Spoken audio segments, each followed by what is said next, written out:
All right, ladies and gentlemen, welcome to the Mancave101 Podcast. I am your hostess with the most disabled. Alongside of me, his mic is muted, and so is everyone else's. Aaron, man in the chair, who lost his power a few minutes ago, but now has it back. How we doing tonight? You're outside. We outside, rather be inside. Nice. Live from Brooklyn, New York, Big Chase. What's going on, sir? What's good, bro? Live from the man cave, he decided to get off his couch and be in a chair and have a background. Leo, how we doing tonight? Okay, I hate you all. All right, his kneecaps are moist. Charles, nice guy on the podcast. On comics, how we doing tonight? Doing good, guys. Doing good. I love it. All right, so Ready. as always, this is the Mancave101 Podcast coming at you from YouTube, Facebook, Instagram, TikTok, and newly Apple Podcast and Spotify. If you have not already, like, comment, subscribe, join us for a good time. We are live every Thursday at 8 p.m. and are hitting you with the pre-records. If you want to see something, if you want us to talk about something, if you want us to not talk about something, tell us, show us, and we're going to talk about whatever we want anyway. So if you don't want to hear it, we're still going to give it to you probably. With that being said, a couple other things. This is a spoilery podcast. So if you do not want to hear some of the things we're going to talk about, go see what we're talking about. Come back another time. Give us a view. Give us a shout. Throw us a comment. There will be drinking on this podcast. Someone is probably going to be smoking, and Leo is absolutely going to curse. And before we get into the comic corner, I just want to give a shout out to all you viewers out there and really just give you a thank you. Yesterday we hit our first 100 subscribers, which is freaking awesome. So a round of applause for, actually this is week 25 going into a half a year tomorrow, which I don't know how the hell we've been doing this for almost 6 months. It really doesn't feel like it at all. So, just coming from where we started versus now and where we're going, we just wanted to say thank you to all of you. I mean, one of our videos just hit 5,000 views, which is great. We now have 27 listeners between Apple Podcasts and Spotify. So, thank you guys for tuning in, and we love you. And let's have a toast to them. Cheers, everyone. Let's do it. Salute. We appreciate y'all. Mm-hmm. With that being said, it's time to make Leo drink. Let's go to the comic corner. Oh, God. All right. First book on the block for the comic corner is Amazing Fantasy number 1000. The cover artist is Peach Momoko. This book has 6 count them, 6 variants to it. This is going to be distributed by Diamond PX. Is an exclusive, and this is only limited to 5,000 copies of the Peach. The next book that we have, Power Rangers Unlimited Death Ranger number 1. This book also has 3 variants. This also has the first appearance of the Sister Supernova, and the writer is Paul Allor, and the artist is Derek Chu. Chu. All right. The next book that we have is Gambit number 2. This is also a first appearance in this book of Solars and the Business Mogul. The cover artist is Wallace Putt. It sure isn't. Sure isn't Wallace. It's Wallace Willis. What's his last name, Leo? I'm not drinking twice. Portcolo? Oh, God.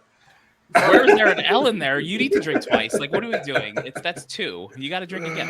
I don't care what day it is. Like, that's 2. The other artist is, oh damn it! You know what? Okay, well, let's not butcher everybody's name. It's Sid Cotain, I'm gonna say. Yeah, I think that might be Koshin. Ocean. I'll just say Koshin. I'll drink. All right. The writer is Chris Claremont, one of my favorite writers, actually. The next book that we have is Thunderbolts number 1. This is the 1 in 25 variant. I like that cover. Yeah, dude. This artist is Paolo Sequeira. I mean, I think is it Paula? Is it Paula? Not Paulo. Paula. Yeah, so we're gonna drink for that one. Yeah, it says Paula.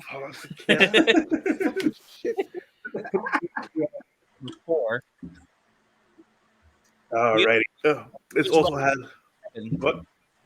has the first appearance of Gustin Glory, and also a first appearance of your girl, the Unbreakable. And the roster for this book, the other variant cover, this is a 1 in 25, obviously. The roster for this book is Hawkeye, Spectrum, Power Man, and Ergo, the Unbreakable, of course. This book is Hulk number 9. This also has the first appearance of Monolith. Sorry. The artist is fuck me. I don't know that artist. What do they draw? Are they good at good at drawing? Sakan Suruswan. Wait, what? It's not. No, he's right. It's the top one. Ignore the one that's on here. That's on me. I'm gonna drink for that as the excellent man in the chair. All right. This book is only limited to 600 copies. It comes out on East Side Comics on the 31st. Actually, today at 5 p.m. Nice. The next book that we have is Spider-Man number 1. This is Marco Suyan. Miko Swain. Miko Swain, but sure, you can drink again. I'm not gonna take any. I did that one right. Yeah, it's 6. Oh shit! I'm gonna top my record. I don't know. As you can see, folks, Leo's going to either learn or he's going to sleep well tonight. Yes, one of the two is going to happen. I'm thinking I'm going to sleep very well tonight. Okay, so this is an exclusive variant from Big Time Collectibles. This also is coming out today at 3 p.m. Eastern. The trade dress is limited to 3,000 copies, and the Virgin variant is limited to 1,000 copies. Which is also, the artwork is fucking phenomenal. The last book on the comic corner is Gunslinger Spawn, number 12. Whoa. The cover artist is Brett Booth. It's definitely Booth, and you fucked that up. So I said Brett make you Booth. drink up. That's what I said. You said Booth. Booth. Man, the writer is Todd McFarlane. And also, again, once again, all hail Todd Father. The cover is sick. And that does it for the comic corner. Excellent. All right. Well, as always, Leo drinks a lot because he's going to get names right one day, and support your local comic book shops. So with that being said, cheers, and let's go to nerdy news. Fuck again? Yeah, you hit 7 on that one. You tied your record. Congratulations. Thank you. You're doing great. You're doing great. Thank you. I'm trying. All right. The way this works is we do 3 topics. I'm going to give it to you guys, and you guys tell me what you guys think. All right. Okay. Ryan Stegman is the artist that's behind Venom, who drew Venom for a very long time, and also Scarlet Spider. He is going to be doing art on My Hero Academia. And he's also did a sketch today on, I think it was Twitter, if I'm not mistaken, the symbol of peace. It's going to, the new season 6 of My Hero Academia is coming out in October 6th. All right. The next thing that we have, that we have confirmed is Deadpool 3. We're getting Domino, Cable, and Colossus back. And also, what we also have is Netflix has struck a deal with a very big deal with, I don't know if I'm going to say this, was Nippon TV. Napalm. It's Napalm? Yeah. It's Yeah, Napalm. Napalm TV. Drink. Napalm TV. No, it's not a name.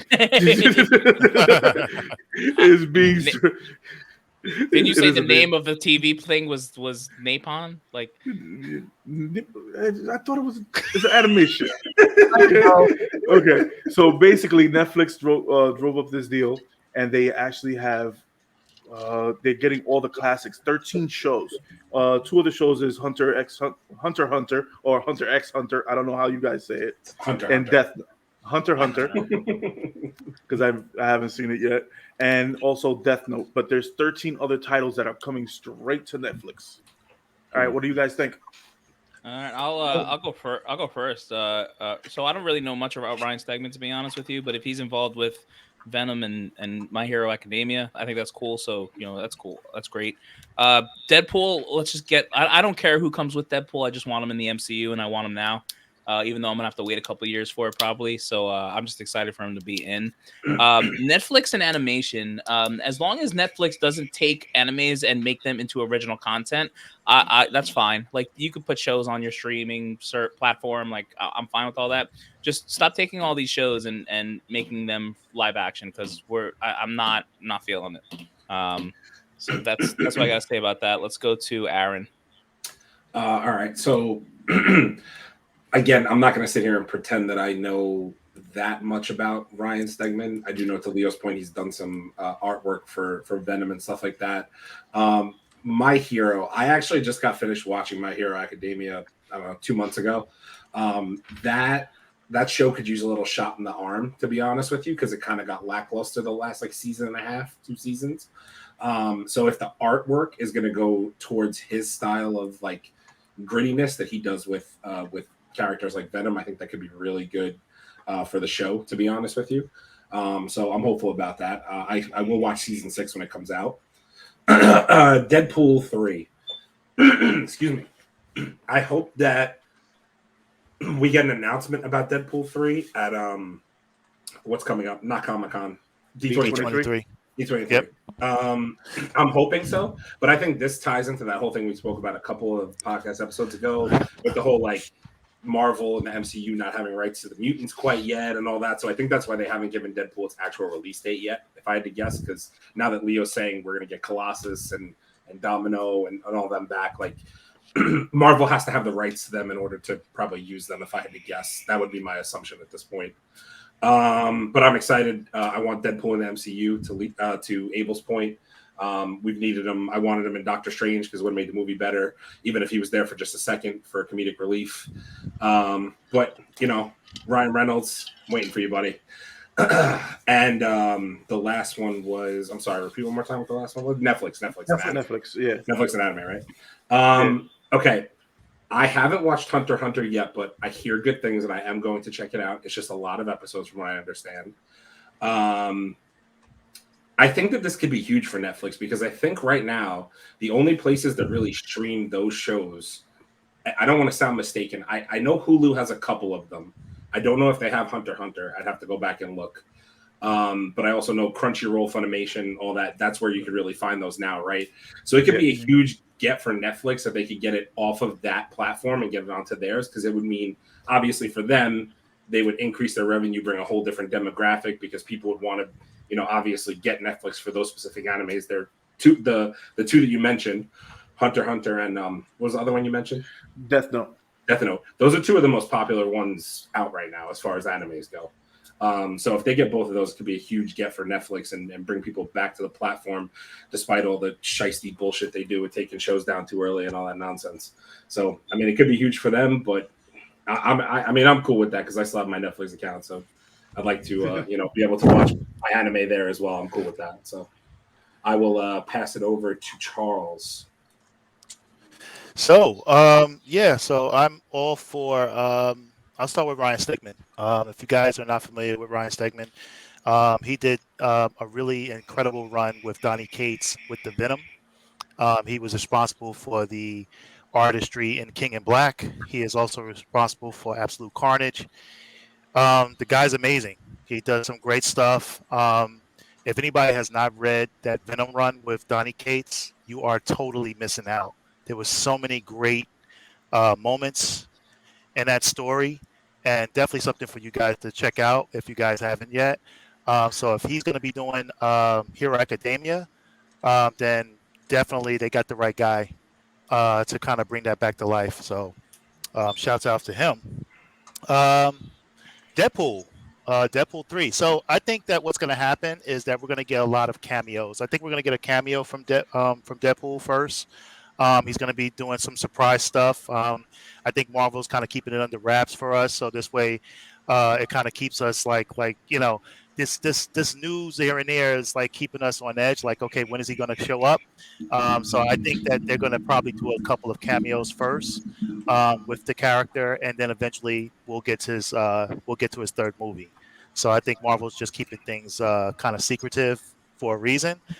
So definitely something to peep out.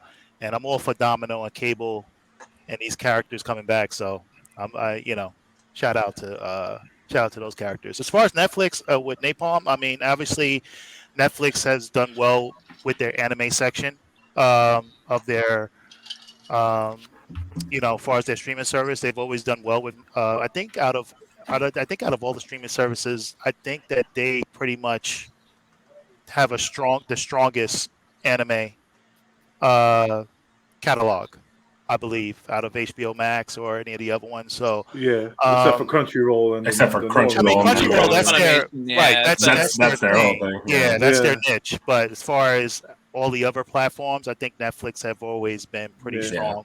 So I'm all for it. Nice. All right, Big Chase. All right, so let's just start with Ryan Stegman. I think it's interesting for Ryan Stegman, like you said, coming off of Venom and the like. I'm interested to see what his take on My Hero Academia will be. I think Aaron said that they need a shot in the arm, and I think this might be a good shot in the arm. He will bring some style to it that they need.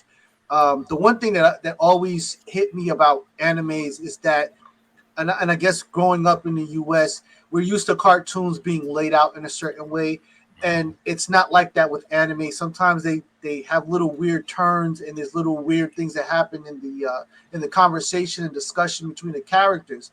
But this might be good, and big ups to Ryan Stegman, man. Just keep doing stuff. Deadpool. So Deadpool is probably one of my least favorite characters, but he's one of those characters that you're definitely paying attention to. It's going to be interesting. I love the fact that they're bringing back Colossus and Cable and and Domino. My little snack Domino. I think for me, Deadpool's greatest moments are when he has to interact with the other characters, especially Colossus, who is like his big brother who keeps trying to tell him how to act, and he doesn't listen. So I think that'll be cool. You know what I mean? I know all the Deadpool fans will be waiting on that. Netflix, Netflix is trying to get things right, and kudos to them for going after Napalm TV at this point. They understand that anime has a big presence, bigger than it's ever been. It's also the wave of the new generation coming around. They're all into anime. So, yes, invest and divest into it and whatnot. My only concern, as someone else said, is that how long they keep the stuff on. Because you can literally turn on Netflix one day, and the next day there's like all new shit. And you're like, wait a minute, I didn't even watch this movie. You're like, where'd it go? So hopefully this stuff sticks around a little while, and I hope they get more and more titles.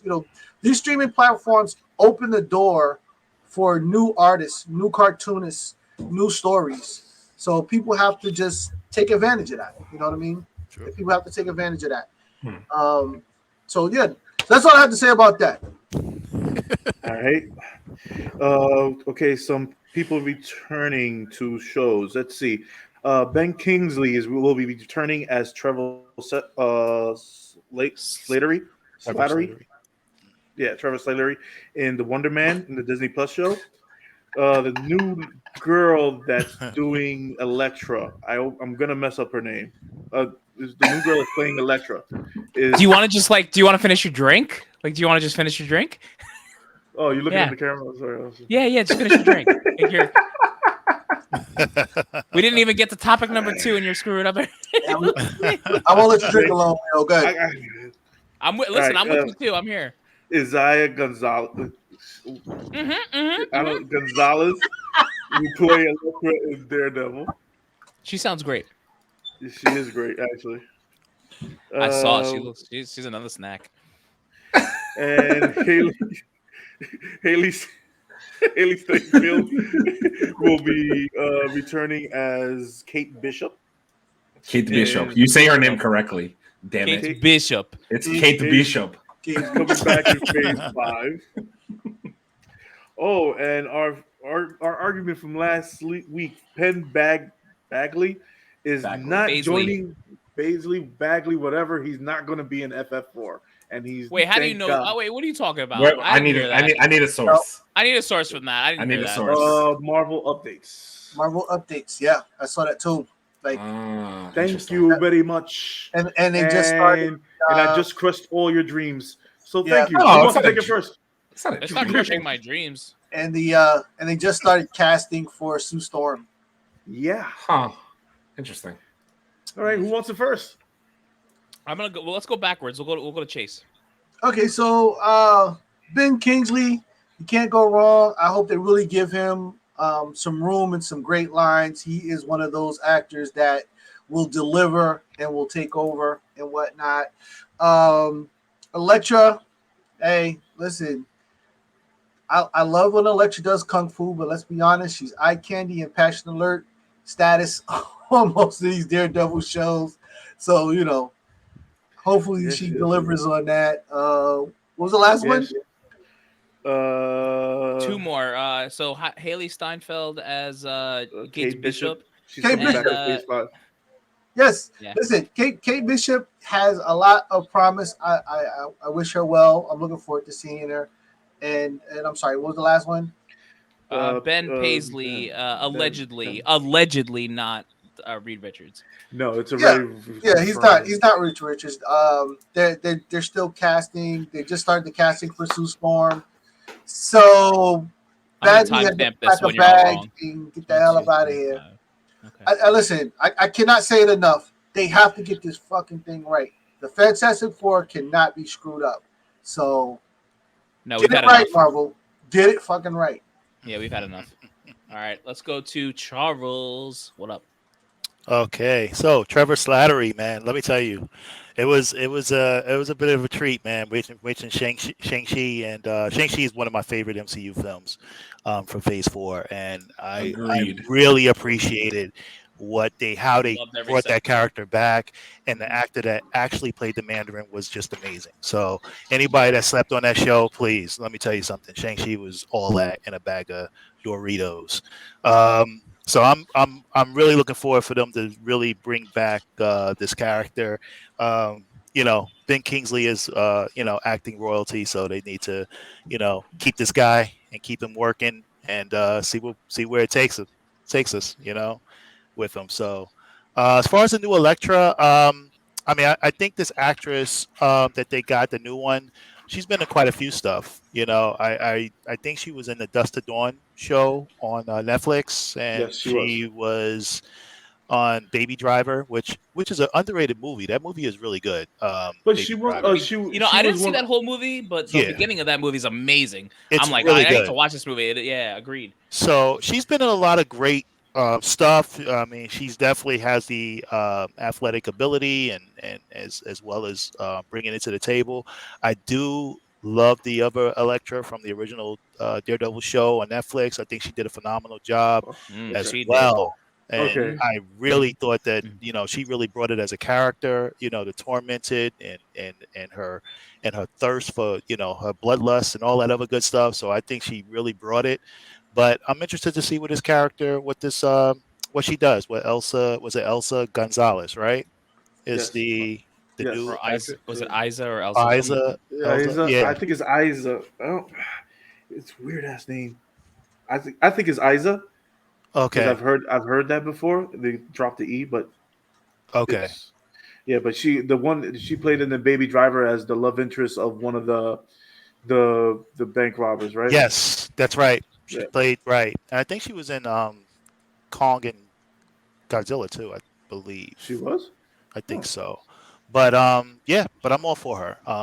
What was the third? Ben Paisley, allegedly, not Reed Richards.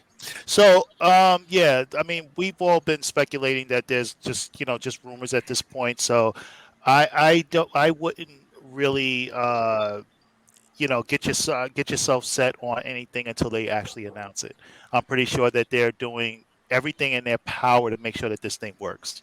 And I think that even if I didn't have a problem with that actor, but it's all about chemistry. They have to have a strong chemistry for individuals to really bring out this character. So maybe chemistry obviously has to be the biggest strong point because they're a family.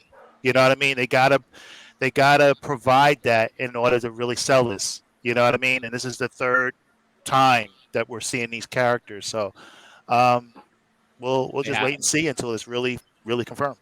Have to get it freaking right. Man in the chair, AA Ron. All right, I'm gonna start with Penn. I'm gonna say his name wrong. Paisley. That's how you say his name. I believe so. Let me double check. All right. Here's the deal. I said that he would have done well as Mr. Fantastic. I think the issue that Marvel's having right now is that obviously I don't think they've chosen one yet. I think the fans are still clamoring for Krasinski to be Mr. Fantastic, and not for nothing. Like, we need to stop that. He's great. He was great in Doctor Strange. He was one of the better parts of Doctor Strange, in my opinion, is Mr. Fantastic, even though he got pulled into fucking little pieces of rubber band in like 10 seconds. Besides that, he was good in the role, right? But at this point, we need a young Fantastic Four to lead us into the next phase of the MCU. So we need to stop with the John Krasinski stuff because it's over. Like, he was good as the variant. That's it. Let it die. Enough Marvel heads. We get it. It's over. I like John. I love John Krasinski, but he's too old to play the role for another decade. The Fantastic Four is going to be in the MCU for the next decade. They're in the next phase. That's it. We need an actor who's in his 20s, early 30s that wants to be here for the long haul, similar to Robert Downey Jr. and Chris Evans and all that nonsense. We need somebody around that age when they started these roles, and that's it. I don't know who it's going to be. I think they could do worse than Penn. I think they could do a lot worse than that casting, but neither here nor there at this point. Isaac Gonzalez, I don't know much about her, to be honest with you. I do know that I just looked up a picture and she's cute. So I mean, eye candy and Elektra is always a good thing, right? Like, I'm here for. I'm here for 18 episodes of seeing her in a Daredevil series. I mean, comic book accurate. Yeah, for sure.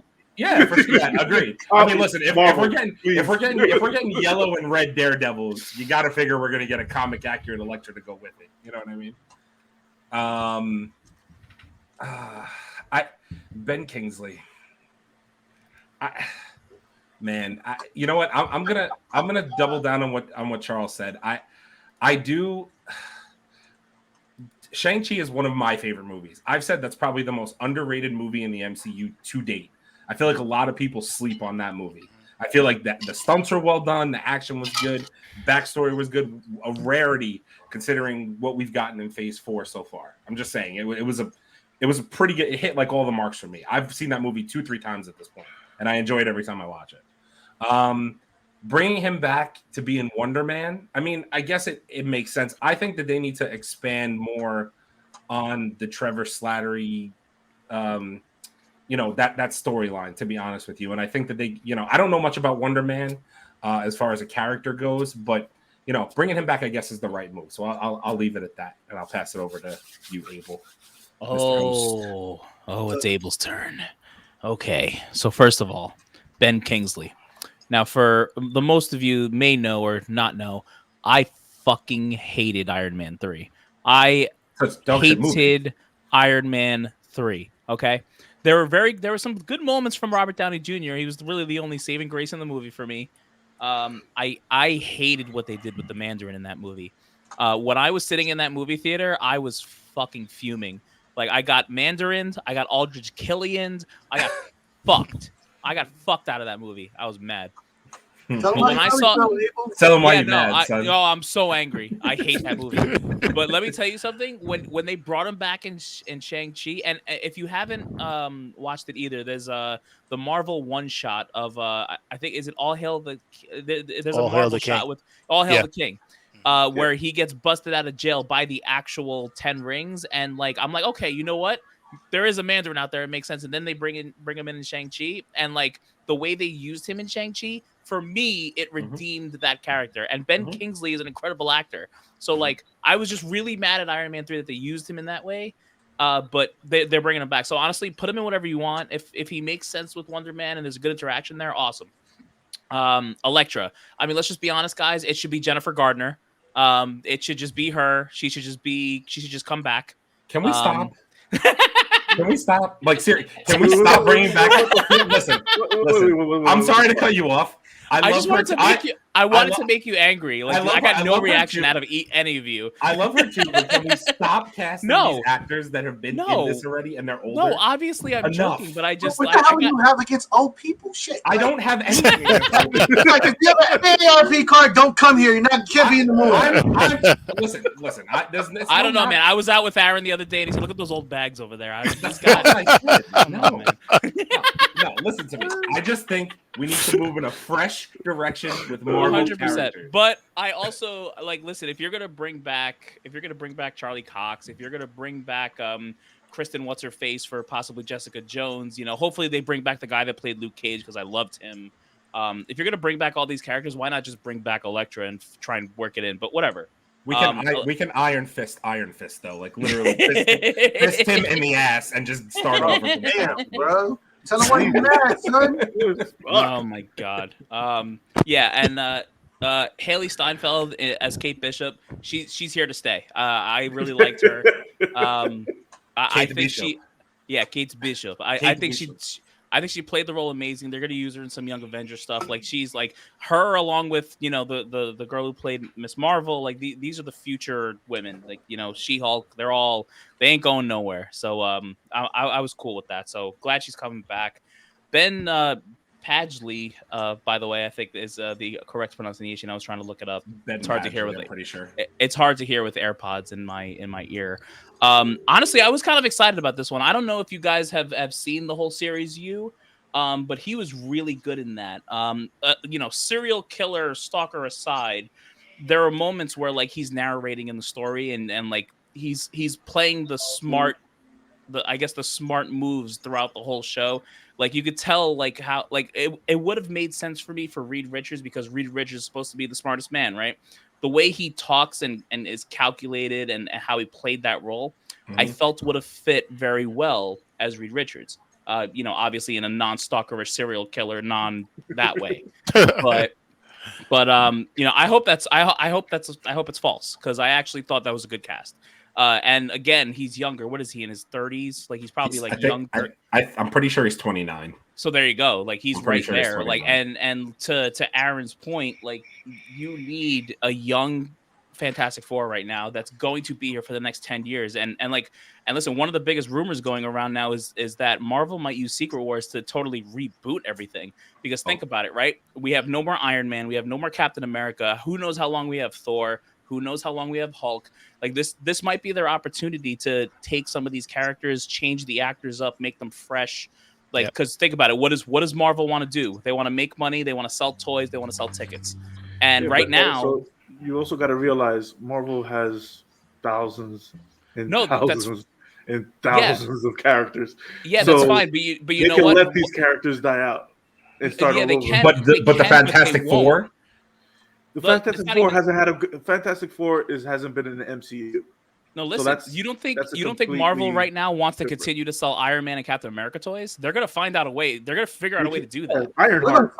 It's called Ironheart. No, you're right. No, 100%. But that's what I'm saying. They're gonna find ways to reuse and keep bringing up these characters. They're gonna recast. Eventually, all this shit's gonna happen. It's gonna be the same thing with Chadwick. Eventually, down the line, not right now, they're going to find people to recast with and make these new characters. The thing is, that's the good thing about Marvel. They always have the storyline for it. Right. They can use some of these like big moments as resets. So we'll see what happens. But I just don't want anybody to come for my neck in the comments, and I don't want to give false information.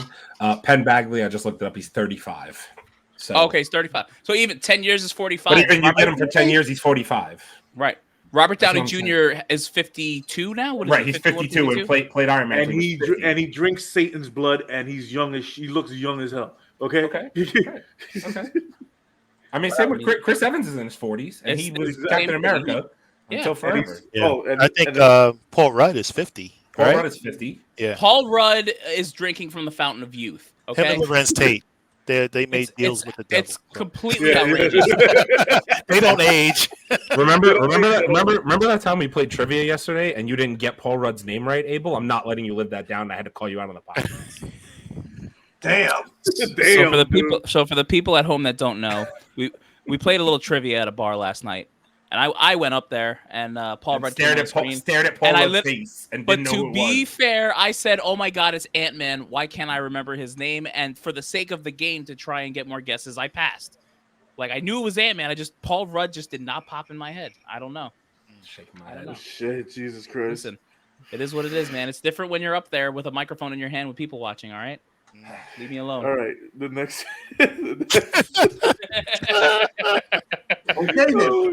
All right, the next piece of news is that we got, Emily Van Camp will be returning in Captain America 4. Yay! As Sergeant Carter. Okay, some DC news.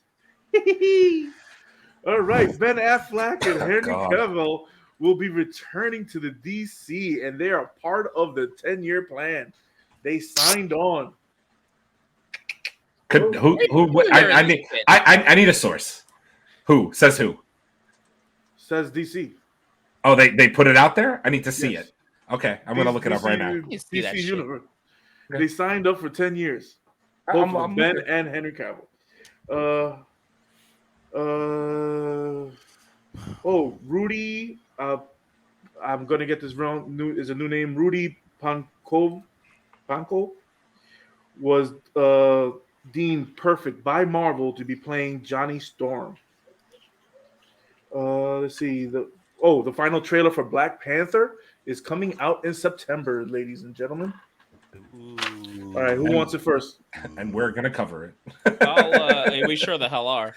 I'll go first. We go the other way. Emily Van Camp.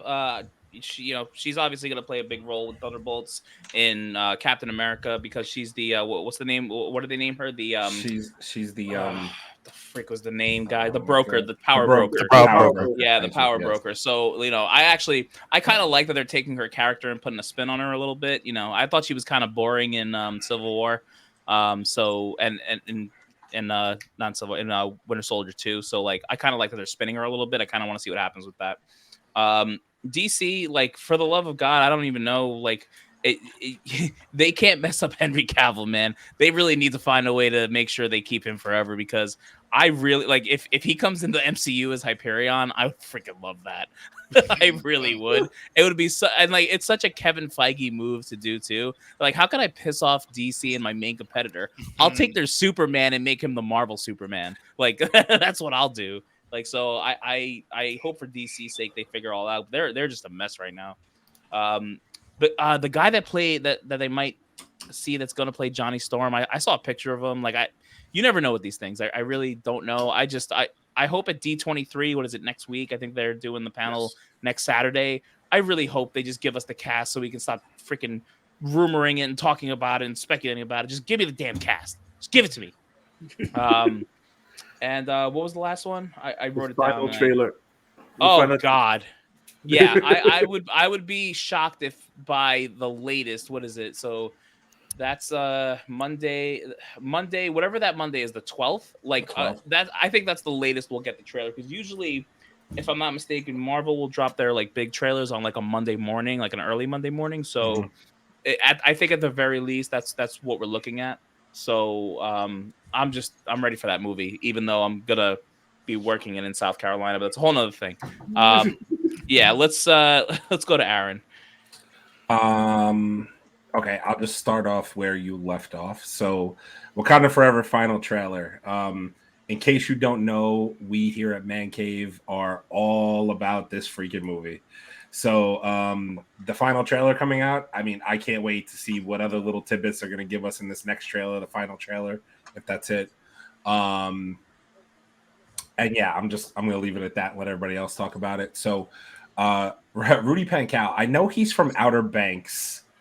I know he's also a young actor. I think he would be a good Johnny Storm, but he has like how do I describe? He has like the look, you know what I mean? He's got like he just looks like he'd be Johnny Storm, you know what I mean? This is not to say he looks a little douchey. He's got like the longer blonde hair, that type of, you know what I mean? He looks like an asshole. Right, he looks like an asshole. Like it seems like he would fit the role. Like it seems like it's a good fit, honestly. And I think he's actually pretty good in Outer Banks as well as an actor. So, but again, goes back to the same thing. A younger actor, bring him into the fold. Let's get it done. I'm about that casting. Like I'm good with that. Henry Cavill and Ben Affleck. DC, do something right, and please let this be confirmed that it's actual. That's facts. If you lose Henry Cavill to the MCU, I personally, I was just thinking about this when you were talking about it, Abel, to be honest with you. I don't actually see how he couldn't do both, to be honest with you. He probably could. He probably could do both Hyperion and Superman, to be honest with you, and get away with it. Yeah, except for one thing. It's called the contract. No, I of course I understand that. Absolutely. He might have a non-compete. He might, right. I was gonna say we don't know. He might, he might have told DC. He kind of, not for nothing, I don't want to say it like this. He kind of had DC by the balls a little bit. Because if he would have left, they'd be like, oh, we're screwed. We already have you as Superman. Now we have to recast a huge character in the DCEU. So he could say, okay, well, I'll tell you what, I'll come back, but I also want to do Marvel at the same time. And if you don't do that, I'm just going to walk away. We don't know what's going on behind the scenes with those contract negotiations. And DC's not in a negotiating place, considering all the Ezra Miller and all the other mess they got going on over at DC. So they might not be in a position. Oh wait, you didn't hear? They apparently. Wait, that's a part of the news. That's a part of the news. Okay, we're going to talk about Ezra Miller. Great, I can't wait. I love that guy. We're trying to piss everyone off on the podcast tonight, huh? Wonderful. I can't wait. I love Ezra Miller. Can't wait to talk about him. I need to go refill my drink. Shit. Also, just to top it off, Ben Affleck. We already saw hints of like Ben Affleck's Batman being in the next Shazam movie and in Aquaman, so like, it doesn't surprise me. But again, I mean, like, I'm so like this is me, and again, you guys could be like, oh, I'm not reading it the right way. I just don't understand DC, because now why do we have two Batmen in the DC universe? Why do we have Robert Pattinson Batpunk, and then we also have Ben Affleck? The whole thing confuses me. Like, I understand that they're two different Batmen, but it's just weird. Like, I don't know why we're doing it. Because it's for family, Aaron. It's for family. We have three. Actually, we have three. We got Michael Keaton too. We have Michael Keaton too. Great. That's wonderful. I love three. We can have three Spider-Men. Let's have three Batmen. That sounds great. I would love to go watch all those movies. I'm so done with DC. I swear. If I'm going to say it for a final time on this podcast before it comes out. If Black Adam sucks, I'll never watch a DC movie again. I promise you. I promise you I'll never watch another DC movie. Saying it one last time. I'll never watch DC movies. It's okay when I do it, but when they do it. I'm literally going to make a second one of those just for the Batman stuff. I'm doing it now. Bet. It's going to be our second biggest TikTok, guaranteed. Anyway. Emily Van Camp, the power broker. Doesn't surprise me. She's going to play a part in Thunderbolt. She's going to play a part in the next Captain America movie. She's going to turn out to be a bad guy and screw everybody over. And that seems like her kind of role. So, yeah, that. So I'll pass it down to Charles. Go for it. Oh, okay. I'll start with Emily. I'll start with her first. Yeah, I'm all for her being coming back and continuously coming back. I'm in. Yes. What do you mean by that? I'm just saying. What do you mean by that? What do you mean by that? I'm just saying. But no. I think that they're using her in a more interesting way, and I think that's cool of them to do. You know what I mean? So I like that they're doing something a lot more with her character. So I'm all for it. As far as the Wakanda trailer, I mean, listen, let me tell you something. I said to myself, I will not look at any more trailers, because I hate that they show so much in movie trailers these days. I like the fact that when they show certain trailers and it's just you're showing it, but you don't know nothing what's going on. I love that. I hate when they show everything from the beginning to the middle to the end. However, this is going to be tough. I'm going to be conflicted when Wakanda Forever trailer you're gonna want to see it. You're gonna want to see it. I'm going to be conflicted, but we'll see. We'll see. I'll let you guys know when we'll do a reaction on this. All right. That one, of course. I mean, for yes. sure. Oh, Yeah. for sure. As far as Henry Cavill, listen, about time. About time. It's about damn time. I mean, he is by far my Superman. I'm sorry, he just is. I only equate two Supermen, and that's Christopher Reeve Yep. and Henry Cavill. Hmm. That's it.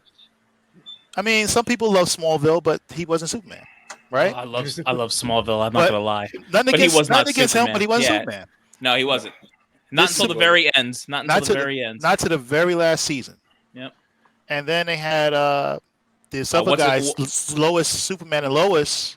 Yeah, the guy That guy. from yeah, and then the guy from what is it? Oh God, who was the other guy in that Oh, Superman Dean Cain, Returns movie? right? Yeah, And then Yeah. Brandon Roth and all. Brandon so, Roth. Yeah. So they had quite a few Supermen, but to me, the embodiment of what we need as a Superman is It's my Henry man Henry Cavill. Cavill. Man. All day. All Even like day. the CW has that Superman show out now, right now, don't they? Yeah, Superman and Lois. Yeah, that's what that is, right? Yeah, Superman I and don't. Lois. I didn't like him. Like, I'm just like, what? I'm not a big fan of his Superman either. I mean, Yeah. he does okay, but I like Supergirl better than him. You know what I mean? To be honest, but Henry Cavill's my Superman all day, every day. Ben Affleck, we all know what Ben Affleck is capable of. As far as I understand what you're saying, Aaron, with the confusion with the three Batmans. I think Michael Keaton was just a sort of like a thing for them to just for fans and stuff like that, to just have him as a cameo. It's not something he's going to continue doing. But to have another Batman, the Batman, and then have Ben Affleck's Batman, and it's like, why are you competing? Like, what are you doing here? It's like having two Captain America movies come out, and it's two different Captain Americas. Like, it doesn't make sense. Well, I mean, Michael Keaton was going to be all over that Batgirl movie too. They released like photos where he was like in his suit again. Like, I'm just like, what are we doing here? Like, yeah. So I understand you guys' frustration. I mean, I think Ben Affleck did well as Batman. I just think we never got a solo Batman from him, so we don't know. I honestly think that one scene where Ben Affleck was beating the shit out of all of them was like one of the coolest Batman scenes I've seen in a long time. I don't know how you guys felt about that. And listen, Batman vs Superman was not a good movie. Let's just be honest about it. But that one scene where he was beating the crap out of everyone, I thought it was dope. It felt like Arkham, the game. Asylum. That's what it felt like the game. Yeah. Yep. So was that all? Yeah. Johnny Storm. Oh, I mean, I don't know the kid. I just saw a picture of him when you guys talked about him, but I don't know. I don't know what he's capable of, but if they're considering him, Marvel never really messes up with casting. All right, Chase. So let's just start with Johnny Storm. So Johnny Storm is Sue's younger brother. He is, at the time when they drew him, the young American hot boy. He got a fast car. He's all about the high school girls. They're all over him. He's impulsive. He's all about having a good time. He's, that's why him and the Thing always had their thing, because, the Thing was that uncle that always tried to raise him and try to get him to do what's right. And all Johnny wants to do is just have fun. So whoever they put in there has to embody that. He has to be the X factor in the Fantastic Four that does not stay on script. So, I don't care who you put in there and set their ass on fire. They better be good. End of story. Ben Affleck and Henry Cavill. Let me just say this. The sure way to show that somebody doesn't know what the fuck they're doing is when they do everything. Why are we still trying to figure out who's the Batman? Why are we still not locked in Henry Cavill as the most iconic Superman you guys have ever had? Hold George Reeves, the original guy. Oh yeah, I forgot. Yeah, him. You know what I mean? Definitely. But you know, it's at this point, if they do not get this thing right, if Black Adam does not absolutely sell movies on Mars, DC can fucking forget it. Mm-hmm. They're gonna have to go back to cartoons, go back to maybe games. I don't know if the DC games are worth it, but if they don't get this thing straight right now, they're done for the next 10 years. They're so far behind Marvel. They're gonna have to do crossovers where Superman teams up with the Avengers just for them to make money. This is just where we are at this point. Emily Van Camp, as Charles just said, Marvel doesn't make any mistakes in their casting. Whoever's over there needs to they need to loan them out to DC so they can figure out what the hell they're doing. And finally, the final trailer for Black Panther. Listen, I don't care if they didn't put a trailer out. I'm going to be first in the movie with popcorn, wearing an African dashiki. You got to be wearing all white. All white. All white, baby. Let's get it. All white, baby. Let's get it. With the little Wakanda side Panther on it. I mean, listen, I don't care if it's short. Every peek we get at this movie is just going to excite crowds. I think they're going to be smart about it. Ryan Coogler is he knows what he's doing. So I can't wait for this thing to drop. This, along with the Woman King and, spin-offs of other things that are going to happen here.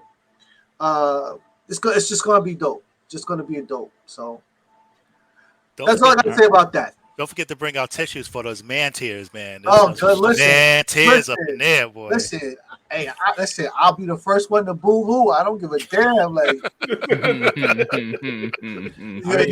I mean, it's unreal to me that you would say that DC has some shit to fix when Marvel just told us we're getting 2 Avengers movies in 2 years, and DC can't even lock down who fucking Batman is. So I don't even have anything else to say about it outside of that. Yeah, and this motherfucker wants to talk about Ezra Miller again. Go ahead, Leo. Tell us what we're talking about. Please, let me talk about Ezra Miller. I love him. Okay. Eddie Murphy and Beverly Hills Cop 4 is coming out. And they cast Joseph Gordon-Levitt. Ezra Miller is staying in the Flash movie because it's scoring above the Dark Knight in the pre-watch or the what do they call that? Pre-screenings. Pre-screenings? Yes, he scored higher than Dark Knight in the pre-screening. So WB and Discovery is leaving them in there. And Megan the Stallion is joining the MCU. Can we please have Aaron go first? All right, Aaron. Go ahead. Oh, we're gonna start with me. Okay, wonderful. Gonna start right there. Meg. I think The Rock said it best. I would be Megan the Stallion's pet as well. I would be her pet as well, and I would let her walk me around, and I would make the obnoxious noises she makes every song. I love this because it's just another opportunity to watch her on television on Thursdays when I watch She-Hulk. So I'm in. Ezra Miller. I'm so tired of this guy. I really am. I can't believe. Listen, I'm not going to go into great detail because I've already roasted this freaking guy on the show so many times, but it pains me that DC values, and I get it from a business perspective, they value their dollar more. So Amber Heard could take a shit in Johnny Depp's bed and get taken off Aquaman, but Ezra Miller can literally beat and abduct women, and he's still the Flash. I hope DC values their dollar that much. Good for you guys. This is why if this next movie sucks, you'll never get $1 from me again, I promise. Because it just shows your morals as a company, the fact that you'll let Ezra Miller continue to play the Flash. And I'm going to leave it at that. The third one. I'm sorry, because Eddie now I'm Eddie, angry. Eddie I'm Murphy angry. and Beverly Hills Cop. Now I'm angry about Ezra Miller. So Beverly Hills Cop. I mean, how do you say his name? I forget. He has a three. Joseph Gordon-Levitt. Yeah, Joseph Gordon-Levitt. Yeah, I mean, why not? That's a great casting for that movie. I mean, I'll see that movie because it's probably going to be hilarious. So I'm in. I'll pass it over to Abel. Go for it. Talk about Ezra Miller, please. Oh, great.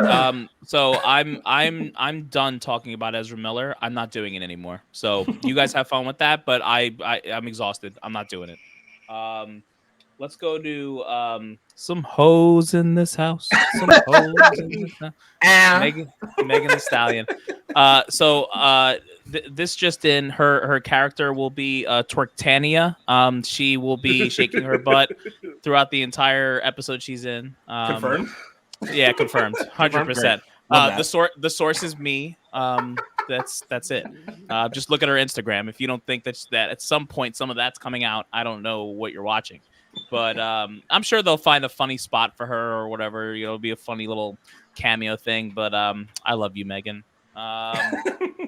Beverly Hills Cop 4. Listen, I hope it's funny. If obviously they found a script good enough to redo this movie. I always get a little scared about the bringing up these movies again that are like cult classics and people value so much that it can go one way or the other. So hopefully with Eddie Murphy back and Joseph Gordon-Levitt, they've obviously looked at the script and said, okay, we could do this. So hopefully it's good. So that's me. Let's go to Chase. So let's start with Eddie. First of all, at this point, there are certain artists, there are certain actors, there are certain directors, certain producers you simply trust. And Eddie Murphy, I'm sorry, is just one of those people that you always trust. He has hit the ball out of the park more times than he's ever swung and missed. He's got some of the most, not even just some of the most iconic movies, but you remember lines from those movies. And I'm talking about multiple lines from each and every movie that he's done. So, I'm just going to be ready for that to come out. He can sign up whoever he wants to. I know he's just going to add to it. Okay, so your boy Ezra Miller. So apparently, they're trying to say that this movie scored higher than The Dark Knight. My dick. Which what did he say?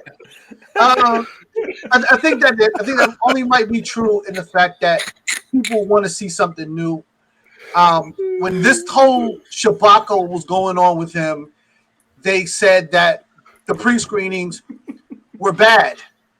But now that we're re-signing him, all of a sudden they're good. They're better than The Dark Knight, which is like bullshit. All I know is this freaking The Flash movie with Ezra better be fucking better than, popcorn and cheese. Bullshit. I can't even talk about this shit anymore. Okay, so Megan the Stallion. So I'm kind of pissed off about the whole thing personally because I think that they should have inserted Meg from the beginning. I told you my prediction with this thing was that it was going to be Sex in the City with superheroes.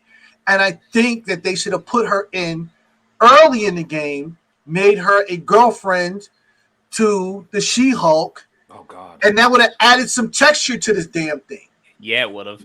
Especially since, like, can you see Megan the Stallion teaching She-Hulk how to twerk?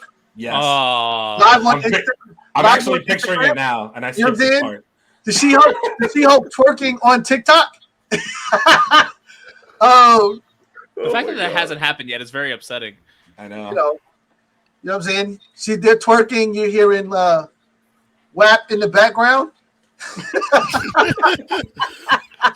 I usually skip that part, but okay. Yeah. So, what do you mean by that? Well, I don't know. This a WAP. That's your WAP. I think it'll be good. Hopefully they give her something that she can really kind of control. They don't take too much from her and try to make her, somebody that she's not. At this point, we all know who she is. At the same token, I don't want to see her rapping the big dick energy either. So we'll see.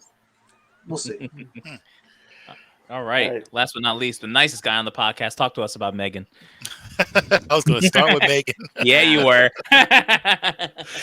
Yeah, man. I'm all for. Listen, She-Hulk. If anybody don't know, man, she is very into her sexuality in the comics. Girl. So we've already got. I need to shut up. You guys can't let me now talk. that song's in my head. Thanks. Thank you so much. Same, actually. Oh man, but yeah. So and I guess they had to get the origin story and all that stuff out the way quickly, which they did. They did in one episode, and then the second episode, it's like her coming to terms with who she is and what's her new life and all that good stuff. So now we can get into the real She-Hulk stuff now, and I think this is just going to add to a lot more to the character and her realizing herself and realizing how sexy she can be and all that stuff. And who better to teach her than Megan the Stallion? Megan knees. I mean, Megan knees. that would be incredible. That's So only thing I can say if Marvel switched it around and made her a nerd, I'd be like, what? No, don't do that. That's a whack. I'd be like, don't do that. We don't know what character she's gonna play, but all we can say is that it would be great to see her in the show. So I'm gonna go with Ezra Miller next. I think obviously we know that this is a marketing play for them to say that in regards to the Dark Knight, it panning out better than the Dark Knight. My dick. I'll double down. My great grandpa's dick. Yeah. I'm sure he was a gentleman, but his dick too. His way too many dicks in his robe. Yeah, we gotta offset Megan the Stallion. So I was gonna say, yeah, we do. It's the only real way to offset Meg. So. The only thing I can think of is that they've done so much to prepare for this movie that they couldn't go back, and they couldn't take Ezra Miller out of the film or re-edit or whatever the case may be, so they had to move forward with him. All I'm saying is that by the end of the movie, when Flashpoint does happen, let Grant Gustin be there. Yo, Please. I Just let couldn't Grant agree with you Gustin more. be there. I agree with that. I agree with that. I love Grant Gustin. I mean, and they did the cameo in the actual Flash show too with Right. Ezra Miller. Go fuck yourself. But if they did do it in the show, they could do it on the movie. Like just freaking give it to him. I agree. It's already been kind of like shadowed in that show in the Crisis of Infinite Earth. So why not? So that's all I can say about that. Whatever. Beverly Hills Cop. Listen.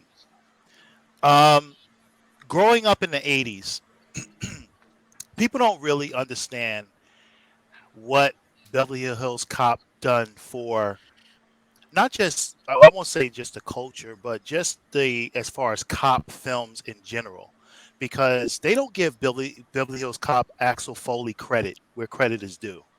The fact that before cop movies, they would have Make My Day, and they would have these cops that would be straight laced and all this other stuff, and kind of like played rogue and by the book. If it wasn't for Axel Foley, the wisecracking cop, we wouldn't have got Die Hard. We wouldn't have got John McClane. We wouldn't have gotten Martin Riggs. We wouldn't have gotten a lot of these cops.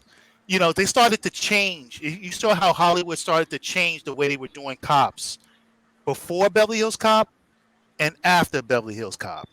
So give Eddie credit for him showcasing, that type of style of police on film. You know what I mean? So I would add Steven Seagal to that.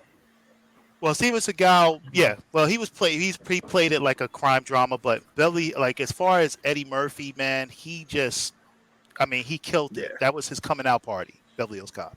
And I feel like with this movie, just like the Coming to America, I think this is just something that he felt like he needs to come back to the franchise and really throw something new. And for him to come back and bring this all together and Gordon Levitt to be a part of it, I mean, I definitely want Taggart and Rosewood, and They haven't confirmed them yet.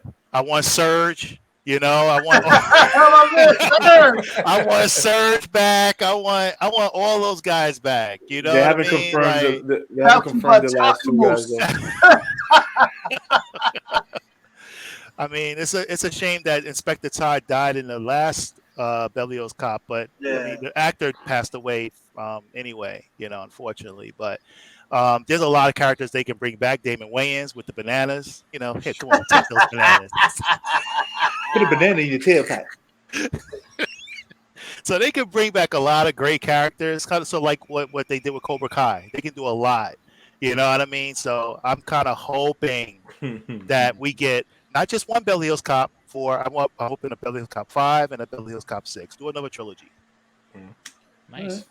All right, we got 2 more things on the news. Wait, I just want to say one more thing since Wendell's not here. Ezra Miller, go down to Texas and see Wendell. I'll hop on a plane and I'll be there to record. That's it. I'm gonna leave it at that. Go ahead.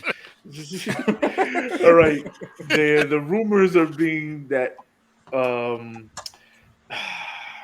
Amber Heard is getting deleted out of Aquaman 2 because of all the delays and whatnot. And the rumor is that Emilia Clarke is replacing her as what's her name? I forgot her name. Mira in Aquaman 2. Ooh. And this is the rumor that's going around. Okay, the last thing on the news is CGC is now accepting trading cards, ladies and gentlemen. Marvel trading cards. Interesting. I'll go first. Yay, CGC! Woo! Like I don't have any cards. I'm sorry, guys. So I'm not really excited. Amber Heard, I go away. Whoever, I'll take anyone in her place. You put freaking I don't know what's an really annoying chick that I can't stand. Put anyone in that place. I hate her. I'm good. What else? Who wants to go? So someone just take it from Let me just jump in here. Okay, so quickly, Amber Heard, did you hear? You're out. Okay, so we can go past that. All right. CGC, another loser. So, I believe it's Master P is actually jumped into this arena, and he is putting forth a software that will do the grading for you with these cards. You literally put it in to the machine looks over the card, gives it a grade, gives it a full report on why the card got the grade that it has, sends it to the person, the owner, so that you have paperwork. And it does not take a year to get back. Please explain to me how a company who cannot grade a comic book and put it into a little plastic case in a year now wants you to send them fucking trading cards. Are they fucking kidding me? Are you kidding me? I wouldn't send your asses a Christmas card right now. Get your shit together. It is absolutely terrible over there. And we have not forgotten this whole debacle that just happened with Ultimate Fallout. And that's all I have to say about that. All right. Aaron. Yeah, I'm gonna have nothing to say about trading cards because I don't, like I said, I don't own any. I'm going to leave that to these guys because they're more about the CGC stuff. I'll keep it simple with Amber Heard.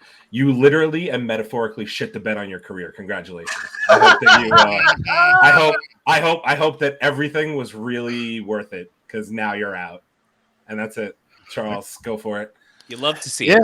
Yeah. I won't say much about Amber Heard. I'm not going to give her too much up. But Daenerys, I mean, that'd be Emilia Clarke. Yeah, coming back to do kind of a collab with Jason Momoa again from season 1 of Game of Thrones. All right, okay, So I think that'll be great. As far as the cards are concerned, I mean, I understand. Same thing, bro. Like I feel like the same way. Like the CGC is just kind of, been shooting themselves in the foot. too many times. I mean, there's so many people that's just really frustrated with the process and the way they do things over there. So it's probably be a great time for something else to come in and do what they do. That's kind of where Netflix came in when Blockbuster was messing up. Netflix came in and just swoop, whoop, multi-billion-dollar company in almost a year. Yeah. So Yeah, that's it. All right. I think that concludes the news. Yes, it does. Okay. All right, great. So now, next up on the list, we are going through the House of the Dragon episode 2. Oh boy. Game of Thrones, guys. So we saw episode 1 last week. Unfortunately, I wasn't here for that conversation, but I do stand by what I said. Did we not change topics and drink? I'm confused. What happened? Oh yeah, that's what I forgot. I forgot about that one. Well, hello? I mean, I've already had 5 high noons because it's my weekend already, but come on. Yeah. Just out here trying to live. Being a What's living? We'll find out tomorrow. Okay. So, House of the Dragon episode 2. I mean, I guess I could start a little bit first. I think it was a little bit of a different episode than the first one. We got a lot more Daemon drama with him stealing the egg and that whole conversation that they had at Dragonstone between was it? All right, I'm gonna try and get names right here. Daemon and Rhaenyra, I believe is the name. I like, yeah. Oh, you say the name, please. I'd love to hear you say it. What? Go, say your name. Yeah, exactly. You don't even know what I'm talking about. What? He said what? Yeah, no, but I actually like that little girl Rhaenyra. She's gonna be a little badass with her and her dragon. So I'm sure before this season ends, we're gonna see some serious dragon fighting and a whole Targaryen war. And then the episode opening up with the new intro. First of all, I'm so happy they used the song. Thank you. I'm so glad that they kept the song. Yes. I was worried they weren't going to keep it and they were trying to change it, but the fact that they kept it and did the whole Targaryen bloodline thing with the intro, I thought was like one of the coolest parts of the episode, to be honest with you. Loved every second of that. And then opening up with the crab guy. What is he? What do they call him? The crab killer. I forgot exactly what his name was, but like that was brutal. Like the crabs just coming up and just like eating these people's limbs on the beach. Like that was wild. Yeah, man. Yeah, but that's what the thing that I love about the Game of Thrones is it's going back to medieval times. Yep. What better way to get a reputation around the seven kingdoms when you're feeding motherfuckers to crabs? I'm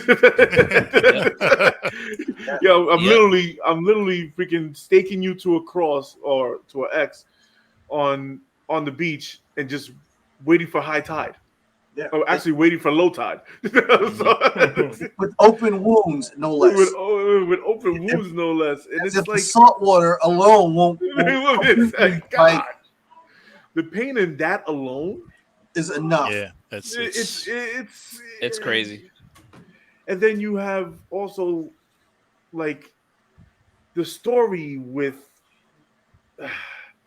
the story of the king and trying to get remarried and him not being remarried and him having the power structure with him and his daughter. It's classic Game of Thrones, and I'm loving the fact that they're making the bloodline more versatile, put it that way. And they're adding people from more different cultures into the show.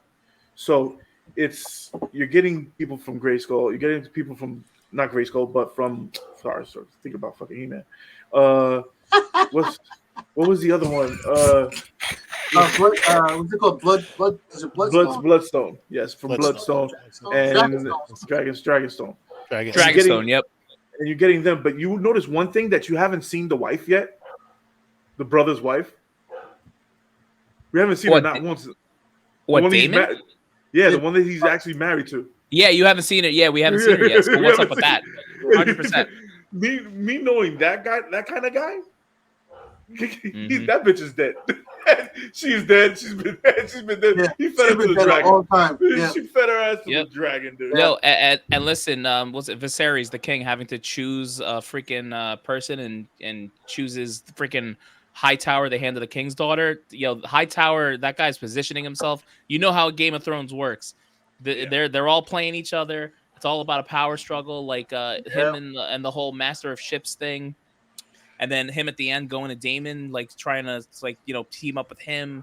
That's gonna be a whole part of the Targaryen Civil War. Dude, that's gonna be, and that fucking scene is gonna be fucking sick. And you know what's cool too? They keep mentioning Viserys, the King's dragon, and how like he's kind of not around. So I was doing some research. Apparently, like his dragon is the oldest and biggest dragon. Like part of the story. I didn't realize that or know that. So like eventually we're gonna see this. Like imagine we saw how big Drogon got. This dragon towers over Drogon. So imagine how that's gonna look on screen. Like I'm excited for that. Yeah, it's but I thought the biggest one was the one in the one they keep in the crypt with all the candles. I thought the biggest one was the one they kept in the crypt. Was that? Well, I thought he was saying that his dragon is free and flying around right now. They don't even know where he is right now, right? Did I not hear that wrong? Yeah. He did say that. Saw him, but they were saying that the dragon with the candles around them was the last one to see the dragon that they can't find. That's what it was. Oh, okay. Yeah. So at some point we're gonna get that dragon. I mean, I think that I was reading an article. There was rumored to be 17 different dragons in the show, right? So you got a bunch of Targaryens with dragons flying around. If they do part of that Civil War, whether it's this season, next, whatever it is, like we're gonna see some. Like you thought we saw dragon stuff in Game of Thrones, we're gonna see dragon stuff in this show. I'm excited about that. Oh yeah, no. Listen, they're setting this thing up right. Listen. I always say nobody can do you like family does you. You understand what I'm saying? And fighting over money and power with relatives, we know how that goes through history. You know what I'm saying? We know how that goes. And it doesn't matter if you're a kid or a grown man. If you're in the way of the power structure, they will eliminate you. Now, the thing is that the uncle at this point loves his niece. But she's going to get in the way because she's starting to understand her duty as the king's heir, which is going to cause an immediate problem. Right. So I'm waiting for that conversation. But make no mistake, this little girl is ready for it. She's ready to beat it out of someone. So ready for badass. it. She's a freaking little badass. And so we talked about this earlier a little bit. So people didn't notice the king has a wound on his back. Some of us might, I believe it's called a hubris ulcer, which is a wound that diabetics get, and it doesn't heal. And not only does it heal, but it grows. And the more that it grows, you have to scoop it out and pack it in hopes that the body will heal. And then if you get more cuts and they don't heal, eventually you have to lose your limbs. So this is where I believe the king's going to make his exit and she's going to take over. Now, the black guy with the dreads is a problem because there's always one person who's running between, the two people pretending to be on their side, and all he's looking for is power. Yep. And whatnot. So, the hand of the king said when he was talking to the king, he was like, "You show me a man that doesn't have ambition for power, and I'll show you nobody who exists. There's not a man that exists." And his wife who was like in secession and in the running to originally take over the throne. She is just whispering in his ear, "Yo, let's do this. Let's fuck this up. Let's do that." Everybody the hell off. She is mad. She's mad. Yeah, he's pissed because he wants. Even his daughter said it. She was like the queen that never was. I was like, oh, shit. Yo, that was some gangster. Yo, that little girl's a gangster. Yeah. Like, so this thing is getting more and more interesting. The scenes and the violence is off the charts. Yep. I can't talk enough about the gold cloak scene when they go out after all the villains in the city was just like brutal.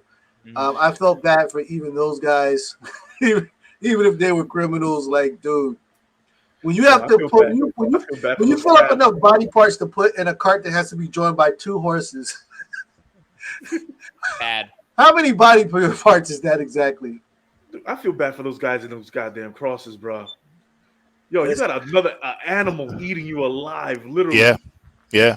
That's exactly. Yeah.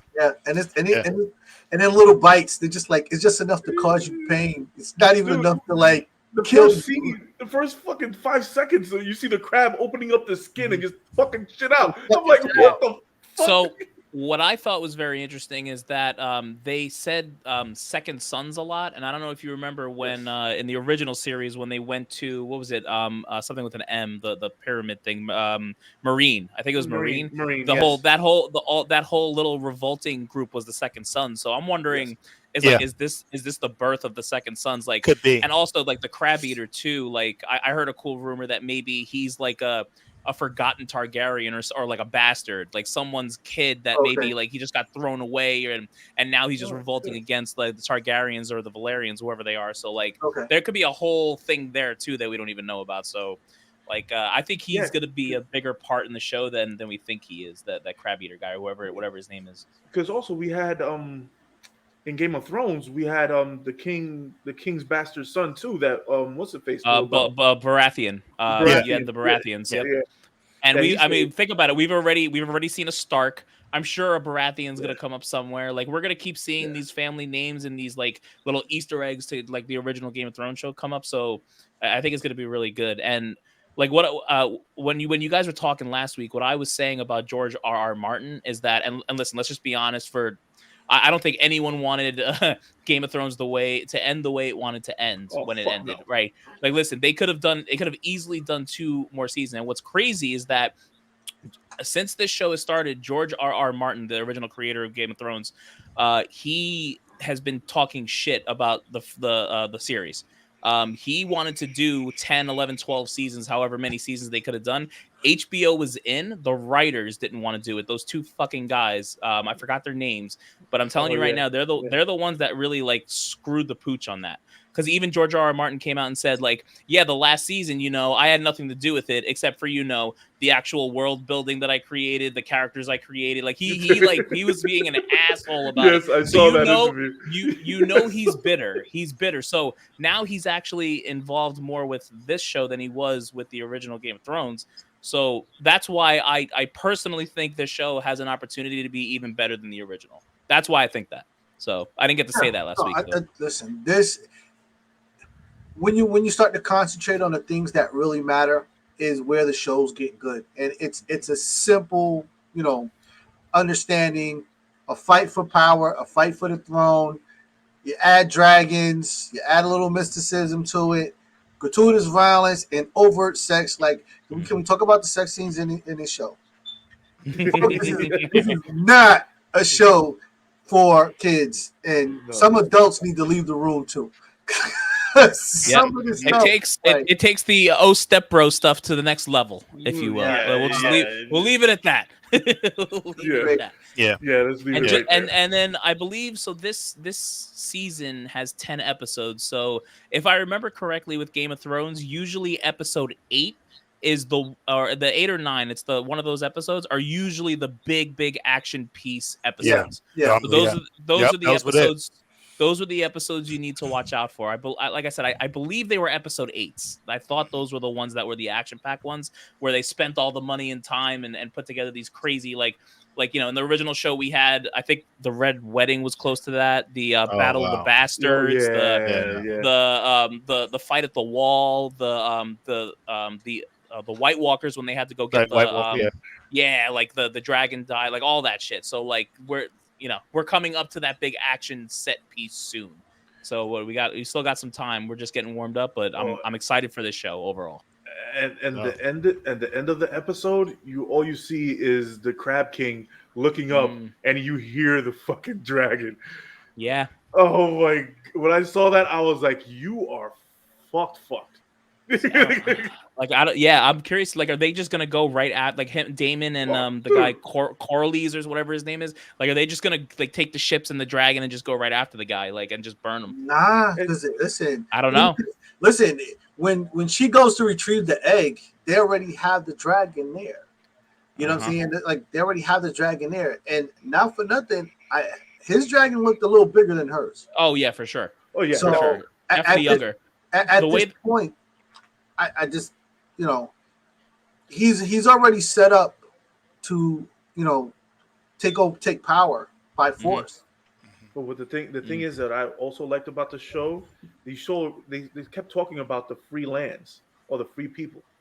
Mm-hmm. Like there's more than more than free lands. Yeah. So it's like, okay, we've never gone to war with the free lands. He's actually said that the Hand of the King. We've never gone to war for free lands. I don't want to go to war with them. It will cause an uprising. So I want to know how big is the goddamn free lands that the Seven Kingdoms it's scared of them, and they have dragons. Yeah, there's so many things we don't know. Exactly. I mean, it's Well, this particular king he's not so quick to go to war. You know what I mean? Yeah. So his thing is that if he can keep the peace, he will try to do that. And I think the whole reason why he chose his daughter for this too is to keep the brother at bay. Like you mentioned earlier, is that the relationship between them two are very tight. So, and even that fact that when she steps to him and she's like, listen, the only way you can get this throne is if you kill me. So if you can do it right now, you know what I mean? I'm right here. Yeah. You know what I mean? And you see he dropped his head and he was like, and then he just kind of like threw the egg and walked off.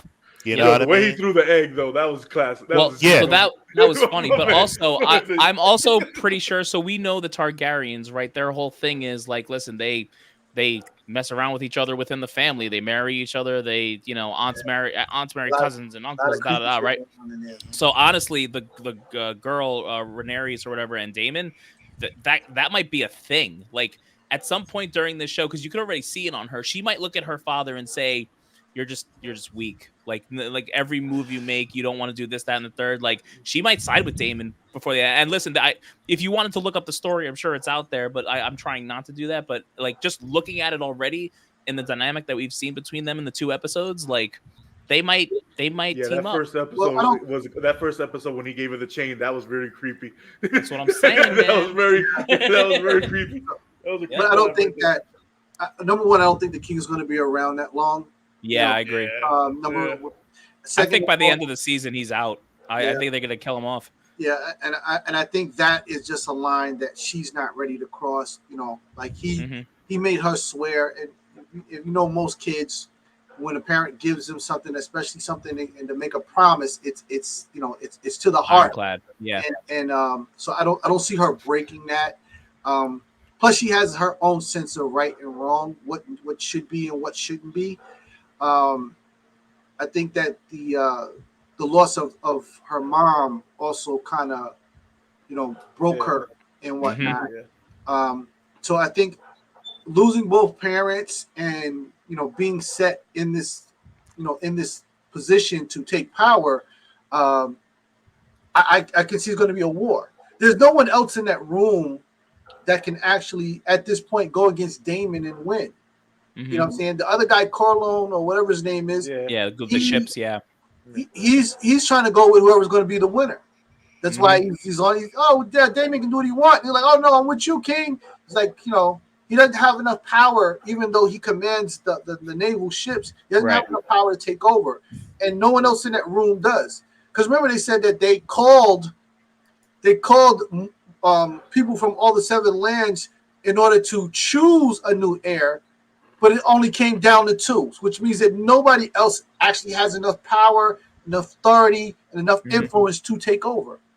Yep. So, and you can see the power in the daughter.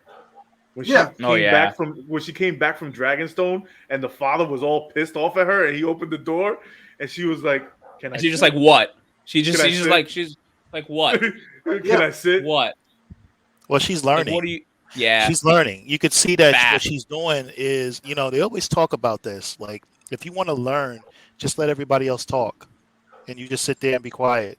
Yeah, you know what I mean. So what she's doing is, if you see her, like a lot of what, like even though she has that position for throne, you can see that they haven't really moved her in that position fully. She's still doing the same type of duty she's been. But at the same time, she has access to the round table, but she can't sit at the table yet. So the thing is that she is sitting and she's just listening to these guys and she's learning. Mhm. and she's conditioning herself, and that's why when she chose the guy for the Kingsguard, you know, she's strategically setting up to make sure that she has got people that she knows that she can count on. Yeah, loyal people. Absolutely. Period. Absolutely. Yep. Yeah, and she doesn't like that being treated like a kid shit. You could tell Whoa, right on her what? face. She's like, "Yo," when they kicked her out of that room, she was like, Motherfucker, all right, motherfucker, all right. Yeah. Yo, all right. let's talk. We missed one part.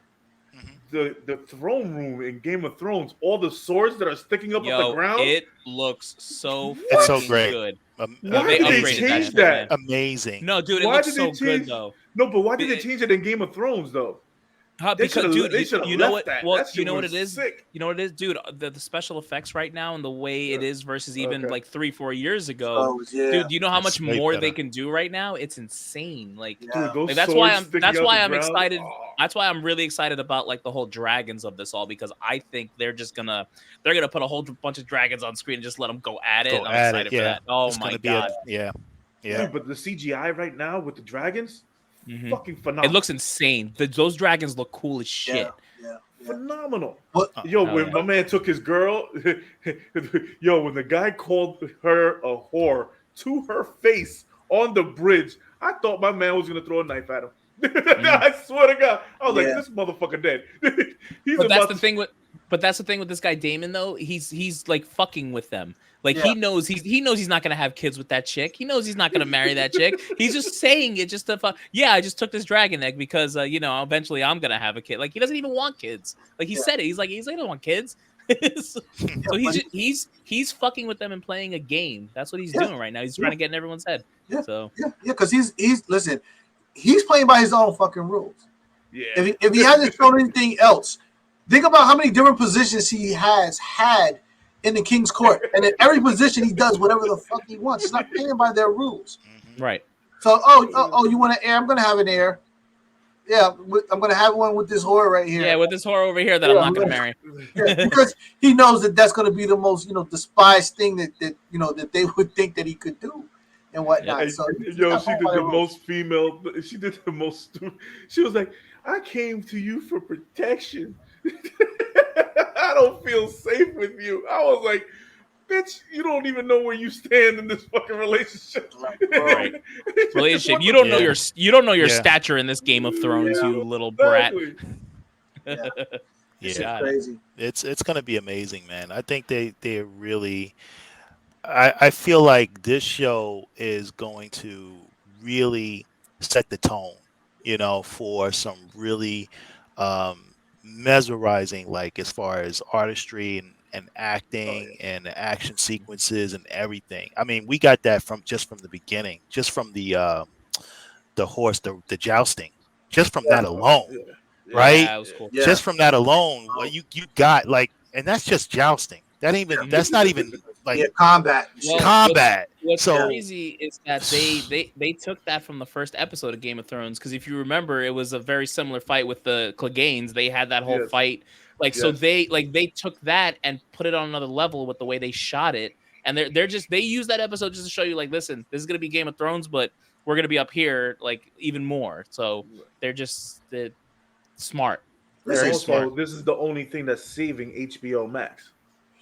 Yeah. Well, they still got Euphoria though too. That show is. Yeah. I mean, HBO Max actually has a lot of. HBO has a lot of.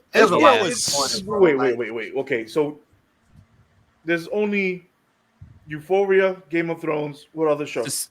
Succession is a really good one that I haven't watched, but I've heard really good things about. I've heard good things, but I watched 2 episodes of it. I was like, right. And listen, what's it called? The Westworld was actually like a really good this season. I actually got back into it. It was solid. You have to explore a little bit on HBO Max, but their content is pretty tight and whatnot. I don't find too many things that I'm like. I might find stuff that I'm not into, but I couldn't say that it was bad content and whatnot. You know what I mean? But they've got good shows, so they're doing pretty good right now. Yeah, HBO Max is just a mess right now because the streaming alone with Discovery, they're trying to figure out how they put it all together and all that stuff. That's why all these people are being laid off. Like, eventually they're going to come together and build one thing where you go and watch everything, but For now, Yeah, they're a mess. I But think, but they need to fix their fucking servers, okay?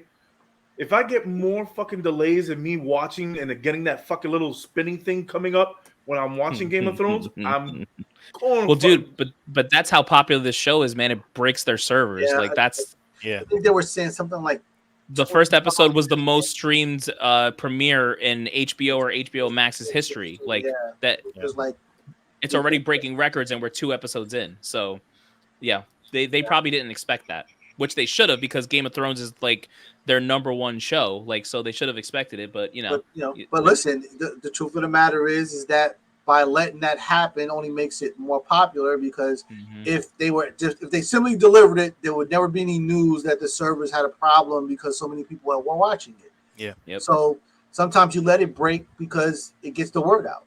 Yep. He's not wrong. Not wrong at all. Yeah. All right. Anything else on House of the Dragon? Are we good here? We obviously all liked it, and we're looking forward for more, right? Yeah, definitely. Yeah, the show's gonna be dope. Definitely. Absolutely. All right. With that being said, let's bring the man in the chair back in so he can say goodbye. Hi, man in the chair. Hey. Howdy. Oh, God.